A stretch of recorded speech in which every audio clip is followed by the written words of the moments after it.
This week on Dig Me Out.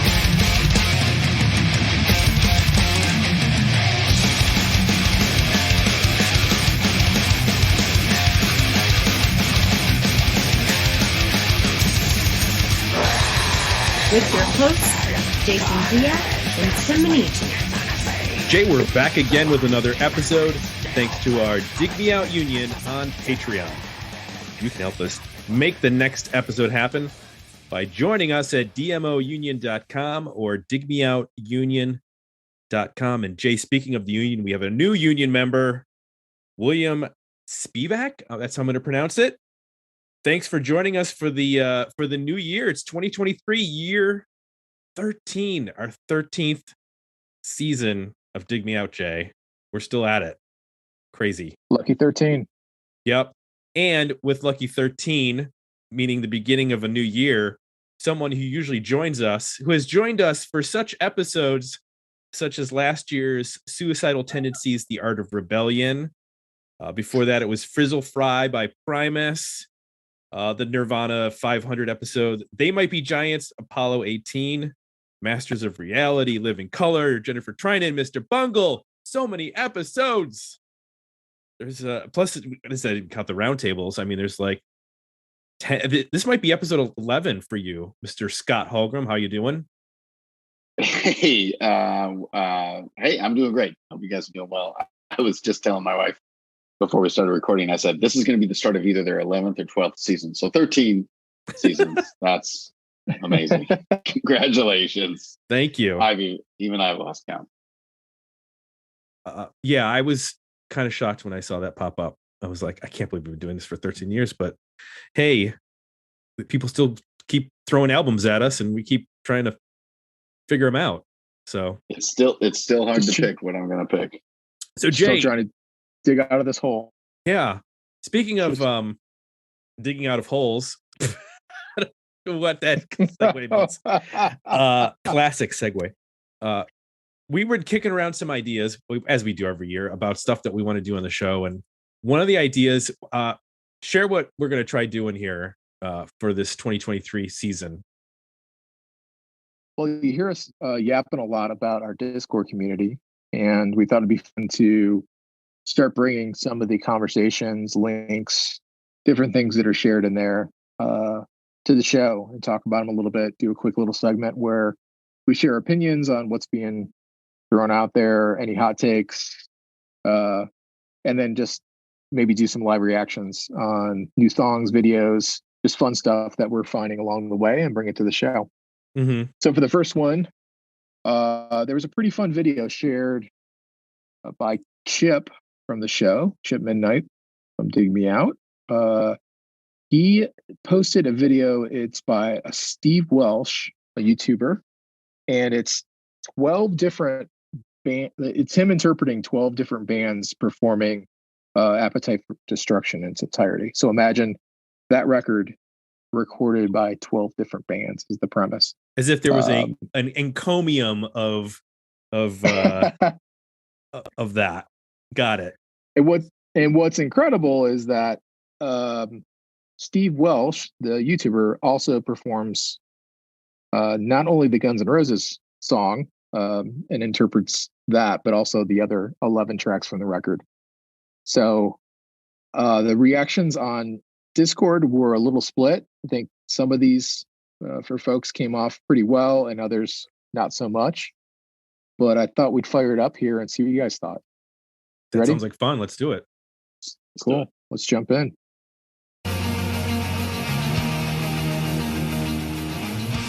So the first track, he's doing Welcome to the Jungle as Guns N' Roses. So you kind of baseline, what he sounds like doing the band.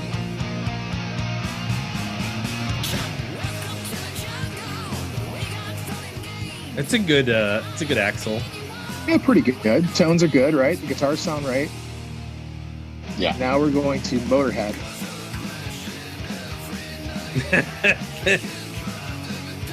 That's a pretty good Lemmy. It's a pretty good Lemmy.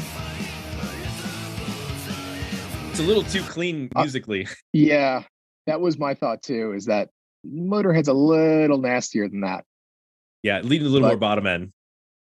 Right. That's okay. The Lemmy was good though. AC/DC, Bon Scott era. I mean, I definitely hear the AC/DC. I don't hear a lot of the Guns N' Roses left. That's what 100%. This is an AC/DC song at this point, which I love.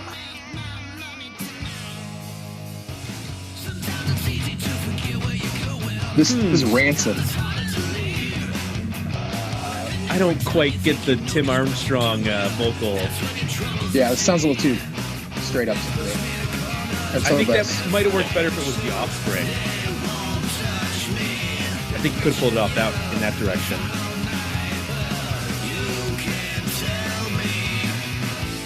So switching up the rhythm there at the end helped, but the beginning part sounded like Guns N' Roses to me. Didn't sound like Rancid. Yeah. Oasis.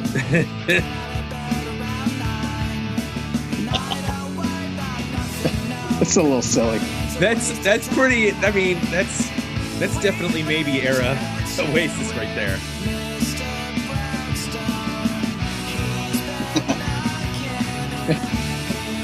That's pretty. That might be my favorite, honestly. I like how his facial expression changes too. Like he goes into this like dreamy kind of earnest. Yet I don't give a shit kind of. And he got Noel's guitar pretty good. So this is Limp Bizkit. Not. Oof. I mean, I know the singles, but Limp Bizkit doing Paradise City.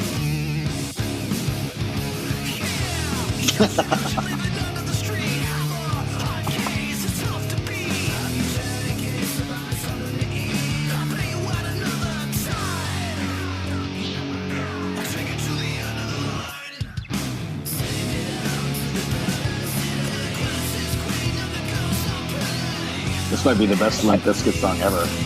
It's definitely the most melodic Limp Bizkit song. If Limp Bizkit could only write a song that's good. This is My Chemical Romance, which I'm not super familiar with.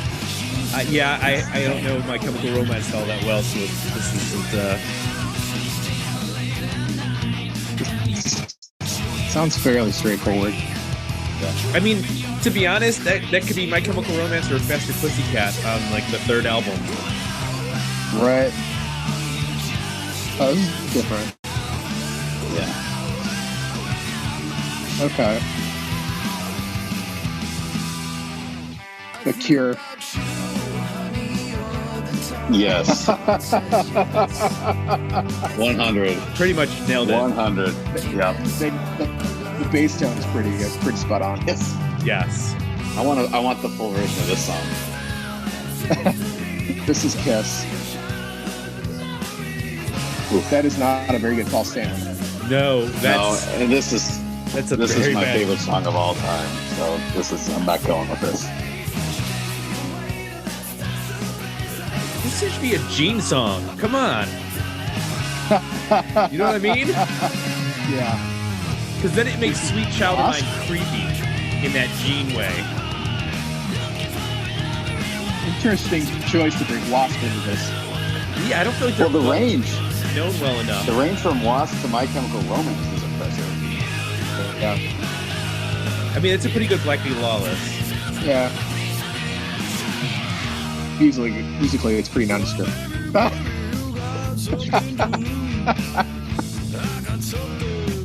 This is my favorite. That's the best Danzig song in decades. Yeah. Nice. This is a nice choice. I mean, nice pairing here. Nails guitar technique. Yeah. Yep.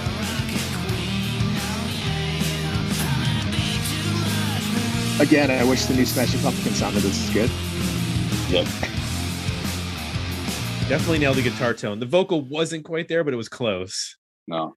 Yeah. But So that's an admirable job. I mean, get all these guitar tones, and I mean, I'm sure it's a lot easier now with all that stuff is like online where you can look up guys' guitar rigs and what effects they use. But like to get all the vocals and everything right, or mostly right, that's pretty hard. I'm always impressed by somebody's able to like break down the sound of a band. Well, not only do it for one band, but to do it for 12 bands, to break down like, oh, this is what defines this band. This is how they play guitar. This is how their songs are written. This is not just how they sing, but like I get more often, I think, the musical interpretations, like the Danzig, outside of him doing the Glenn Danzig impression, even musically, that's exactly like what an early Danzig record would sound like from a guitar playing standpoint, riffs and stuff. So that's pretty fun. You probably have to look at the key of the song too, like in terms of what vocally, Noel Gallagher sings in to what would pair well with his vocal. Cause like you couldn't pick You're Crazy for Noel, but this other song works for Noel. True. So that's a whole. And I'm in on that. If The Cure wants to do a Guns N' Roses tribute record, I'm in for that. That might have been the best one. That was for all the comments I made here and there about how I didn't like this or that. That was impressive. I'm going to go back and watch that all the way through. That was amazing. Excellent. Well, I enjoyed that segment, and we'll be doing that, every week if people enjoy it. But we want to get to our record for this year that we're going to be talking about. Scott, can you share with the audience your pick for 2023? Yeah, my trend has been to pick 30-year anniversaries, and I kind of bent the rules a bit. This one came out 30 years ago in the UK, 29 years ago in the US, but it's Heartwork by Carcass. Carcass. When I put this in our calendar, Jay like immediately texted me and goes, "Do you know who these guys? Do you know who this is?" Like as if it's for like foreboding. Like, do you know what's about to happen to you? I knew I'd be stretching the boundaries a little.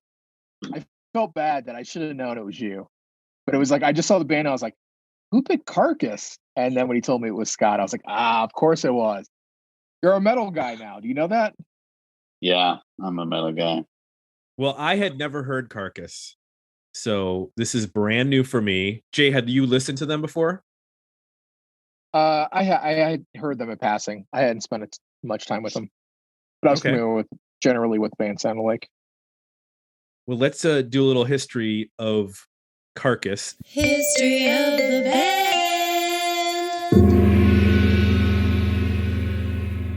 They are, as the Wikipedia describes them, an extreme metal band from Liverpool, England. They formed in 1985. They have released over from 1988 to 2021. They've released 7 or 8 albums. Is it 7? Yeah, 7 albums. Heartwork is actually their 4th record. Came out in 1993. Reek of Putrefaction came out in 1988. That's the debut. Symphonies of Sickness in 1989. Necroticism, Descantanting the Insalubrious. These are Carcass albums, yes. 1991. I feel like that album was titled Simply for Me. Try to pronounce this, Tim. Swan Song in 1996. Then there was a separation for, I guess, from about 97 to 2007. And then they reformed to release Surgical Steel in 2013 and Torn Arteries in 2021.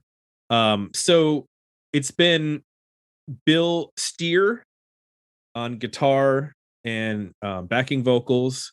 Who's Jeff Walker on lead vocals now? Is that correct? Or has he always been on lead vocals? Because I know there's another guy who's got credited for lead vocals, but it was that very early on in the band. I think on this album, it was the first album where it was just him, but in the past, it had been him and the guitarist who had split vocals. Gotcha. And then Daniel, well, for this record, the drummer is Ken Owen, and but currently the drummer is Dan Wilding. And as I said, they reunited. There's been some other people in and out here and there, looks like. And this was released on Earache, Columbia, produced by Colin Richardson, who's worked on a lot of heavy metal. And the cover art, Jay, is by H.R. Geiger. Oh, okay. It was done for the band. It was based on a work that he had done previously, and then he updated it for the band. Interesting. The themes look like his, but the technique is more photographic and well lit, and actually has like a little bit of color. So I wouldn't have necessarily assumed that. Interesting. Yes. We did get comments over at our Patreon page, which will share the results of the poll at the end of the show. But Gabriel Gutierrez said, the album that pioneered melodic death metal, which is basically just death metal with catchy riffs. I personally prefer my death metal to be more traditional and straightforward in its brutality, but I actually think Heartwork is great. Love the riffs presented on a lot of these tracks, and Jeff Walker's vocals are pretty good here as well. That record is obviously incredibly influential, and I also believe should be looked upon as a worthy album. Have fun with this one, everybody. Willie Dillon said, it's a no for me, dog. Patrick Carter, death metal with some groove. This album really changed the genre and moved it forward. Scott Wood said, what? This is the best metal album of the 90s. For a death metal album, it has a groove to it. This came out alongside Entombed Wolverine Blues and got a big push since Earache had major label distribution deal. That must have been with Columbia. And then Kyle Bittner said, up to this point, I've only listened to 2000's Carcass, but all kick serious ass, including this one. I agree with the above that this has some groovy stomp to it. All right, groove was brought up 3 times, Jay, in the comments. Did you get your groove on to Heartwork by Carcass? Tell me one thing you liked about this record. Yeah, I hear the groove point. I would describe it as, big, powerful riffs that it will alternate back and forth between like blast beats and sort of groove oriented riffs and drums. Even the drumming alone will do the same thing. Like, he doesn't really play the same drum part for more than a measure. It's always like, like the album starts off with the first track, and I think is it No Love? No, it's not No Love Lost. What is it? Oh, Buried Dreams. It starts off and it's like a fairly straightforward drum beat for like the first bar, and then it starts adding triplets, and then it starts evolving. So you get this like really, it sets a tempo for the record where you get this really like this range of different approaches rhythmically, which is, I think, different and unique. It's not just all full on aggression or punk beats or blast beats or just thrash style, rhythms. It's stuff you might hear in like a Pantera song, at least in terms of that heavy groove orientation, riffs that are alternate between being rhythmic and sort of palm muty and chugging to things that are like super melodic.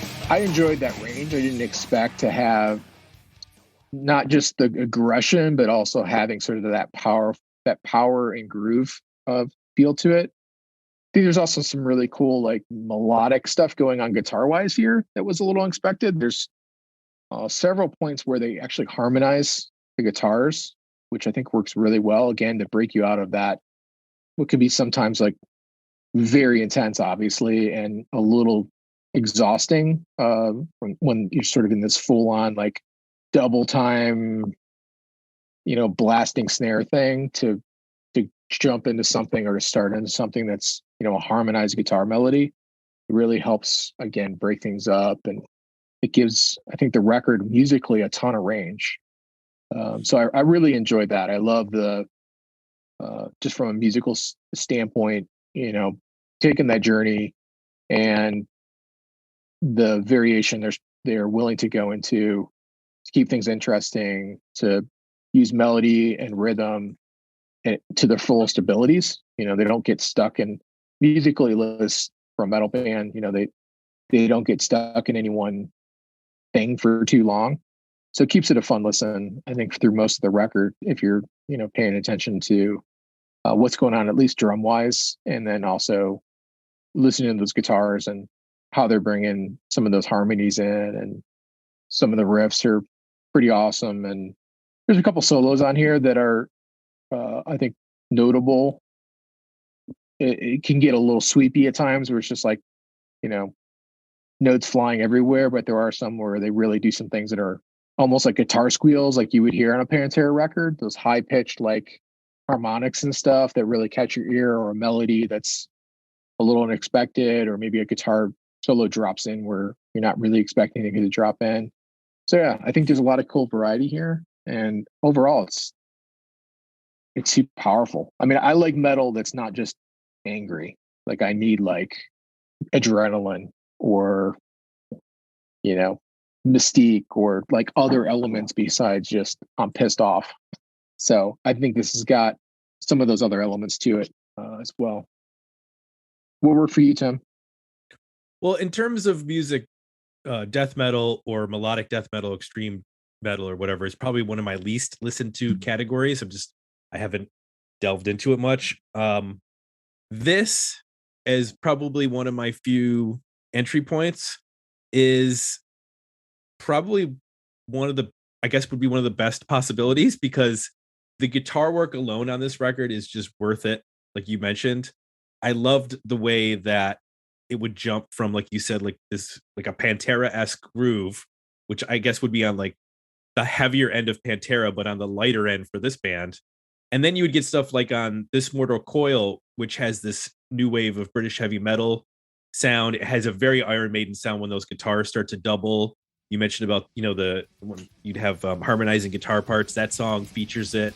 It has a gallop, like an Iron Maiden song would.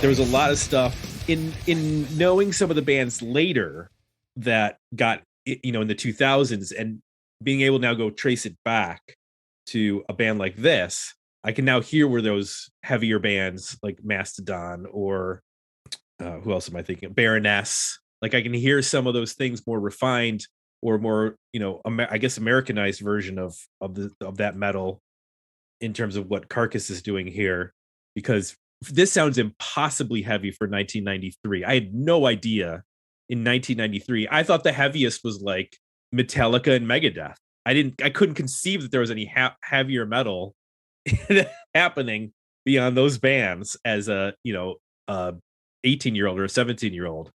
But now to hear this and hear the technicality and just like the insane amount of musicianship that's happening, I can process it all. What works is just playing it.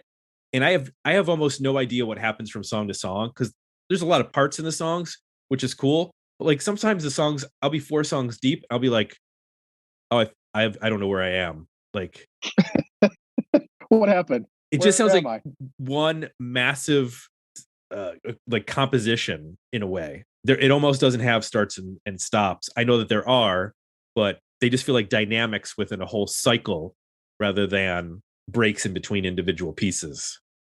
So did you find with repeated listens, like I'll mention a couple songs in particular. So as I listen to the record more, a song like No Love Lost, Heartwork, those two in particular, like I really could start to like melodically, it took me time to comprehend melodically what was going on. And as I got more comfortable with it, I started to hear like actual hooks in those songs. Like there's moments in those choruses where you're like, oh, okay, that's, yeah, I get now what's going on. Like that's a memorable little thing. Sort of getting past what we haven't talked about here. The vocals, are like, his voice sounds like it's shredded. I mean, he's just like, I don't know how to describe it. It's not like Cookie Monster vocals, but it's like Bon Scott at his, or not Bon Scott, but Brian Johnson at his most ragged. Right.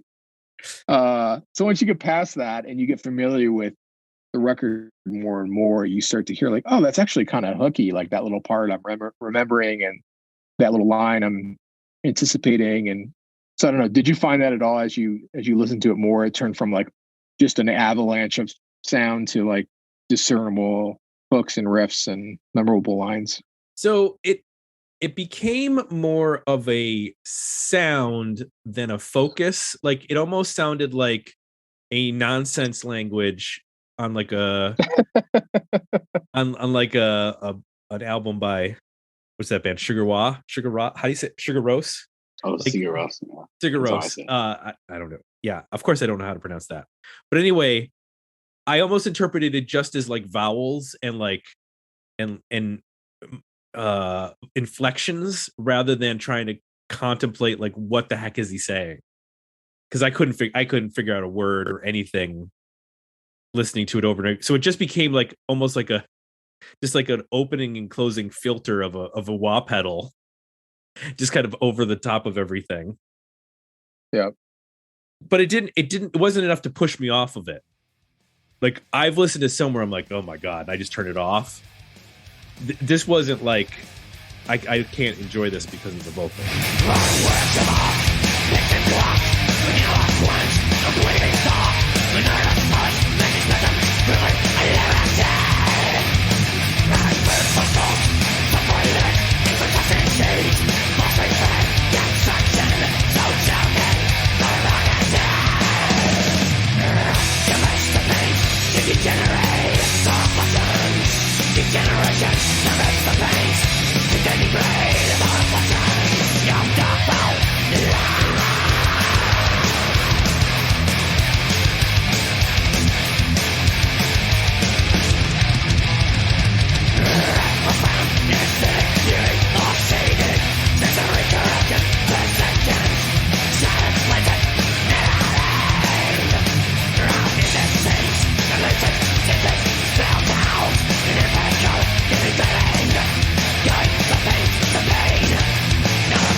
Scott, what works best for you on this record that you picked? I'm going to answer your question, but I think it's going to be a little more entertaining to say what I'm about to say. So I encountered this album probably in 1994 at the radio station running a metal show. And it was just, let's play brutality after brutality after brutality. How extreme can we get it? What can we do? And 95% of the stuff I played on that show, I don't remember, and I don't really care. Like, but this album, I either bought or stole from the radio station, and I just kept coming back to it for 30 years. And so what you guys went through a week, what I went through over 30 years, like, I've got little kids too. I don't find a lot of time to play this around the house. Like I'm the only one in my house that's ever going to want to listen to this. But like on a long car ride, just by myself, I'd play it. And like you said, you'd pick out these phrases or you'd pick out the hooks, and I just kept coming back to it and kept coming back to it. And when I was trying to pick out the album for this year, my brother-in-law was like, here's your Secret Santa gift. We're going to go see Carcass. And so I saw these guys in concert 12 days ago. And so for the last 2 or 3 weeks, I've listened to this probably as much as I've listened to it in the 30 years up until then. And yeah, it's really, all the stuff you guys said. The guitar works amazing. You mentioned Metallica, and I think if they continued on the And Justice for All path instead of taking the turn they took at the Black Album, like they could have gotten here in 93 or 94, maybe with different vocals. But otherwise they could have gotten here with the like rhapsodic, like we're going to play this for a bar, then we're going to switch to this total different section. And, it's like, it's not verse, chorus, verse. There's like 20 different sections and they're all mishmashed together and we're rapidly switching between them. I love that. You mentioned Pantera. I have Pantera in my notes, especially for No Love Lost. That's the one where it speaks to me the clearest, especially right at the beginning. I think the Pantera influence is strong. I love that growl at the beginning of Blind Bleeding the Blind. Like they do like 3 intro parts and then the vocals kick in with this like 4-bar growl, and that gets me every time. And then the number one moment that stands out for this in all my 30 years is on Embodiment, when like they're playing the riff, and like one of the few lyrics you can understand the first time you ever hear it. He says, "Your God is dead," and then it goes into that huge riff on Embodiment. That's still my favorite riff, and I will say that to friends. I will just say to them, like, "Your God is dead." It's just amazing. It's very Werner Herzog. Enjoy the music. Your God is dead. Purchase a t-shirt at the merch table. How were they live, by the way? They were great. So, the history of the band. This is the only Carcass album I really know. I've heard songs here and there, but this is the only one I really know. And of the dozen songs or so they played, they were the third of 4 bands. So they were opening for Amon Amarth. And oh wow. They played it was you'll enjoy this. It was Cattle Decapitation and then Obituary. So going way back, and then Carcass and then Amon Amarth. Anyway, and they played 3 songs from this album. They played Buried Dreams, Heartwork, and this Mortal Coil. And they were great. Bill looks exactly the same as he does in the pictures from this 30 years on. He looks exactly the same. Just wow. Like a breeze could blow him away. Like, it was amazing. Yeah, they were great. Metal keeps you young. Well, apparently he's a vegetarian and he focuses on animal rights issues a lot of his lyrics. Or that. So maybe it's or not eating garbage. Not eating garbage. He's a healthy eater. Which honestly, for musicians, that's tough. That is not the route. That would be brutal. Be on tour and be a vegetarian. That would be very, very difficult. Yes. Yeah, I didn't know that. My understanding is, so the first band, Cattle Decapitation, they're from San Diego. My understanding is that they're vegan, which is why they're named Cattle Decapitation, to highlight the atrocities of eating meat. Oh, so they're against it, not for. I would assume with the name, they'd be for it. Yeah, if you're really interested. I was going to show up with a decapitated cattle head at their show in honor of them. But I guess that would be anti. The wrong way to go. Form. Okay, noted. Jay, is there anything that doesn't work for you on this record?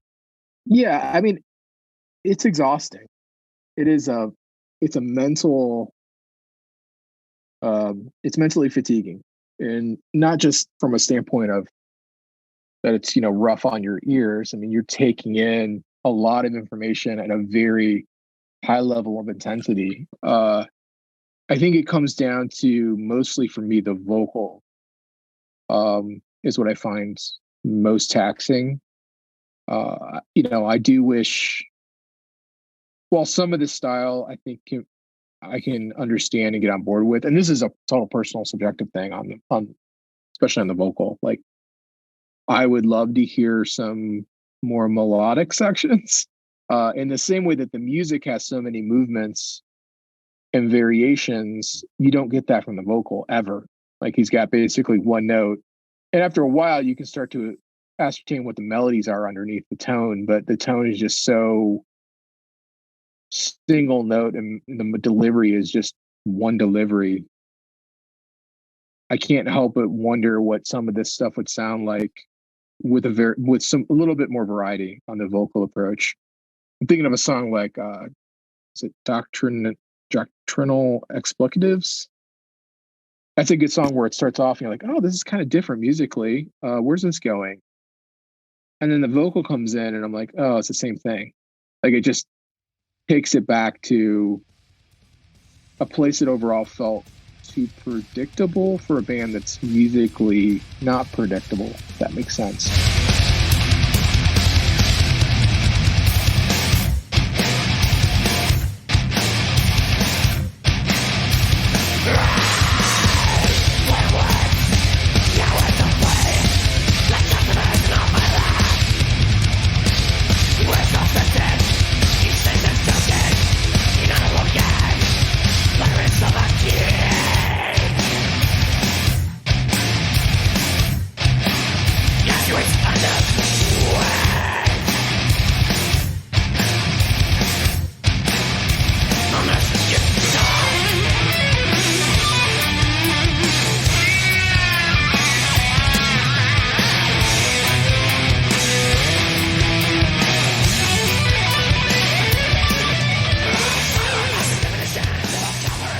I think the biggest blocker for me, and probably a lot of other people who are, super into metal, really getting into this, is just going to be the vocal.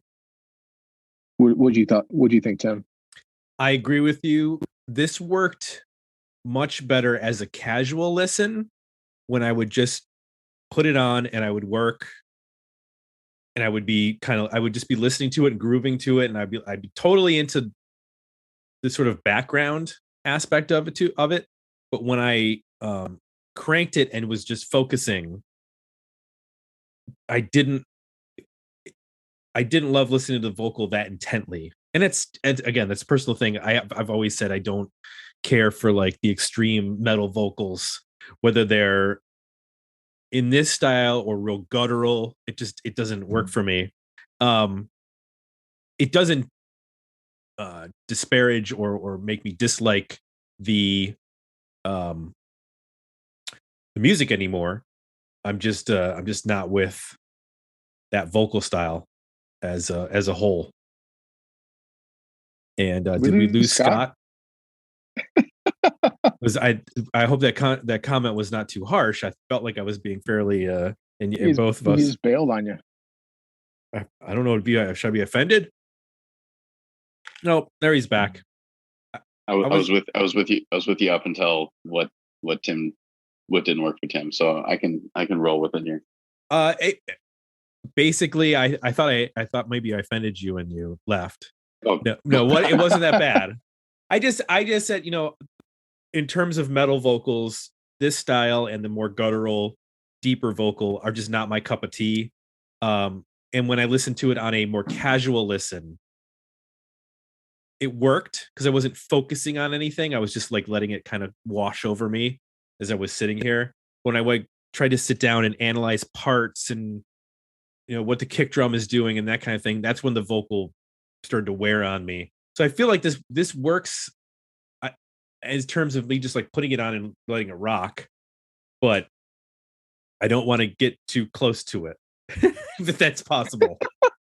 It might burn you. It might turn you to the dark side. It might turn me to. I still have a little bit of that, Catholic altar boy in me that's afraid of this music. Thinks that the devil's reaching up to try to pull me down, and all that stuff. That's the appeal. That's the appeal. I know. Yeah. Just give in to the darkness, Tim. It's going to be okay. I'm afraid. I know you said that you hadn't revisited this in a while. Is there anything in coming back to this now, Scott, with revisiting the record in the recent weeks that maybe doesn't work for you as well, or stuff that has always bothered you? No, it's the vocals for me, and it's not as. I think I dislike these less than I dislike like Cookie Monster vocals, even though I can get along with bands who have Cookie Monster vocals, but. I'll just that's really it. But I'll add on to a little bit of what you both said, like how they kind of slow it down and they have grooves and they have melodies. This was considered the sellout album at the time. I mean, to consider that this album was thought of as a sellout is ridiculous, but it was like the band says like their fans would tell them at shows like your new album sucks. I mean some of the one comment said, I prefer my death metal more just brutal constantly, you know, and it's wild, and it's only really coming back to it this time that I'm like, oh, now I'm getting the melodies, I'm getting where they're slowing it down. I didn't catch that before. It just sounded completely brutal. And to the point of it being exhausting, like 100% agree. And I used to just tune out after a bit Fleisch. Apologies to anybody who speaks or knows how to speak German. And I but can then take a like shot at it. Just kidding. but then coming back to it, then I got into that growl of blind leading the blind, and then the out damn spot out line caught my ear, and I started picking up that song. And by the end of these last few weeks of really listening to it heavily, like now I can make it through all 10 songs. And I'm kind of like, oh, they could have even put another song in here. So I completely agree that it's exhausting, but after listening to it off and on for 30 years and then pretty intensely for 3 weeks, it's like, okay, no, this is a nice length for me. But what doesn't work is just like I said, Metallica with different vocals, like would have been nice if a singer who actually sang, you know, more than one note, you know, would have been interesting to hear what that was. Yeah. Like the guy who sings for Baroness. I don't know his name, but he has that range where he can do the scream, but then he can also sing melodically. And that works. I think that's why that band works for me, because they don't always love the screaming, but well, I mean, Pantera is the same, right? I mean, he has a couple different voices, especially in the early stuff that he would be able to switch to. So let's get to our overall ratings for this record. Worthy album, better EP, decent single. We'll share our poll results in just a moment. Jay, where do you land? Well, I think I'm going to need 30 years to really understand this record to get to full 10 songs, appreciating everything that's going on. It's a date. Yeah. Welcome to season 43 of Dig Me Out. We're going re-reviewing Carcass again. Live from the moon.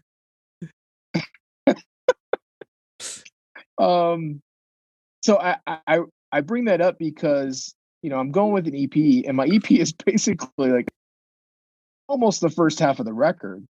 The only song I would switch Carnal Forge for Blind Bleeding the Blind. So it would be Buried Dreams, No Love Lost, Heartwork, Embodiment, and Blind Bleeding the Blind would be my EP. And that's really, you know, heavy on the front half of the record. Some of that is probably just me processing it and only being able to really like melodically understand what's going on for those songs, and really feeling like I'm still not there with the second half, and a lot of it sounds like kind of a continuation of one song, except for Blind Bleeding the Blind, where there's like this bluesy break that kind of comes out of nowhere in riff. But the rest of it is still just a blast hurricane of sounds on the second half of the record. So I'm at an EP in my ability to enjoy and process this record. Where'd you land at, Tim? I think ultimately I'm at a worthy album because I liked just putting this on and nodding my head along as I was working, and just so many riffs, and it's so diverse in terms of its styles. And it really only started to tire me when I was like, I got to focus in on this. So I think what this would probably work is like, I could pretty much pick any song and put this into, you know, if I wanted like a metal mix on Spotify, I could probably, because I don't feel like there's a bad song on this record. They all have interesting aspects going on. They're all, I mean, it's crazy too, because most of these songs are in like around 3.5 to 4 minutes. And they're covering a lot of ground seamlessly in that amount of time. So yeah, I'm at a worthy album. Scott, what about you? Yeah, worthy album. I mean, I really have no complaints. I mean, I accept the vocals as they are, and I just am like, oh, this is basically 45 or so minutes of just what I want. If I have, you know, if you like pick one album from this genre that you will only ever be able to be listened to, like this is the easy pick for me. Well, our patrons agreed 78% worthy album. Wow. That's pretty overwhelming. That is unexpected. Only 11%. It actually tied better EP and decent single at 11%. So, sorry, Jay, you've been voted off the island. That's. I'm glad. I'm glad that we're got a community that can appreciate, some You're drawing from that extreme metal. Well, I'm kind of surprised too. I mean, I thought this would be more split, but a win is a win. A win is a win. Scott, thank you so much for bringing this album to our listeners and to us, because I don't think Jay and I would have been checking out Carcass if you had. What's actually a theme to many of your picks. There's quite a lot of the times. That's my job. That's my job. Excellent. Well, we appreciate that. Always fun to be here. Yes, in this empty week between Christmas and New Year's, where everybody's confused about what time to wake up, or they have to be somewhere, or what day it is, and can you start drinking before noon, that kind of thing. Yes, the answer is yes. That's how we kick off our year now. Yep. We have a little chat with Scott and listen to some metal. There you go. I like it. Well, if you would like to, I'll pick Indigo Girls next year. Oh, I'm waiting. That'll be the big curveball next when you throw something like that at us. Guys, I really like this Chris You can't Isaac just throw album. that out there. All right, Dar Williams. We're gonna call you on that. You can't just throw that out there. Yeah, you can't. All right. All right. If you listening at home would like to suggest an album like Scott did, you can do this so by joining us at digmeoutunion.com or dmounion.com. Our patrons, starting at the $2 level, get a union sticker and get to vote in the polls, such as for this album, and then also in our monthly tournaments of death, where 27 albums are entered in from the Dig Me Out Hopper, and one winner gets picked and reviewed each month. You can go to digmeoutpodcast.com to suggest an album. It's also where you can go to sign up for the box newsletter. It comes out every week with a release calendar of new releases in 80s and 90s bands, and also where you can get reviews of 2 new releases each week, as well as of music, movies, television shows, documentaries, books, all that kind of stuff. And then finally, Apple Podcasts is where you go if you would like to leave some positive feedback for this show. If you've enjoyed it, Apple Podcasts. For Jay, I'm Tim. We're out. We'll be back next week with another episode of Dig Me Out.